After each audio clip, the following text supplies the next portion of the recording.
বৃহস্পতিবার পবিত্র রাতে কেউ যদি এই দোয়াটি 100 বার পরে কোনো দিন পৃথিবীর কোনো মানুষের কাছে তার হাত পাততে হবে না। পৃথিবীর সব কিছু তার পায়ের নিচে আল্লাহ হাজির করে দিবেন।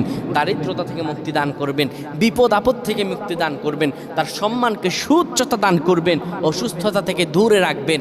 আল্লাহর অশেষ দয়া ও রহম তাকে দান করে দিবেন। সুবহানাল্লাহ। বৃহস্পতিবার রাত এটি গুরুত্বপূর্ণ রাত।